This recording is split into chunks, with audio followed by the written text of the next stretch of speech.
সেহরির সময় রোজার নিয়ত করতে যদি ভুলে যান, তাহলে কি রোজা হবে কিনা?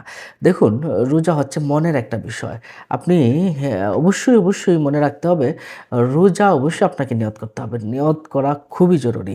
যদি কেউ ভুলে যায় নিয়ত করতে, কিন্তু সে রোজার নিয়ত মনে নিয়ত আছে যে আমি রোজা রাখবো, রমজানের রোজা রাখছি, হ্যাঁ? তাহলে কিন্তু হয়ে যাবে। আর যদি সে কোনো নিয়তই না করে অনর্থক না খেয়ে আছে, হঠাৎ করে মনে হলো যে আমি যেহেতু না খেয়ে আছি দুপুর পর্যন্ত, দুপুরের পরে ৩টার সময় মনে হলো যেহেতু না খেয়ে আছি তাহলে রোজা রেখে ফেলি, তাহলে কিন্তু আপনার রোজা হবে না।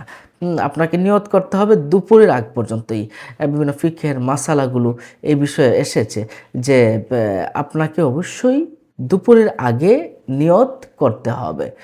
সম্মানিত দর্শক ও শ্রোতা, তাহলে আমরা এই নিয়ত করতে হবে কিভাবে? আমাদের এই বিষয়টা নিয়ত করতে হবে কিভাবে? আসুন আমরা এই বিষয়টা জেনে নেই। আপনি আরবিতে যারা নিয়ত করতে চান এভাবে নিয়ত করতে পারেন। নাওয়াইতু আন আসুমা গাদাম মিন শাহরি রমাদানিল মুবারাক ফারদান লাকা ইয়া আল্লাহ ফাতাকাব্বাল মিন্নি ইন্নাকা আনতাস সামিউল আলিম।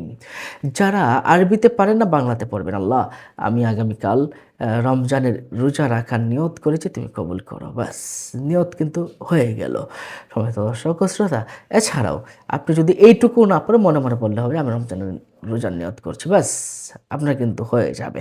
আর নিয়ত করতে যদি ভুলে যান, কিন্তু মনের ভিতরে ইচ্ছা আছে, আপনি নিয়ত করেই ফেলেছেন মনে বা এই নিয়তে আপনি সেহরি খেয়ে ফেলছেন, তাহলে কিন্তু হয়ে যাবে। আর একান্তই যদি আপনি দুপুরের আগ পর্যন্ত আপনাকে রোজার নিয়ত কিন্তু এমনিতে করতেই হবে, নতুবা আপনার রোজা কিন্তু হবে না। নিশ্চয়ই প্রশ্নের উত্তরটা পেয়েছেন।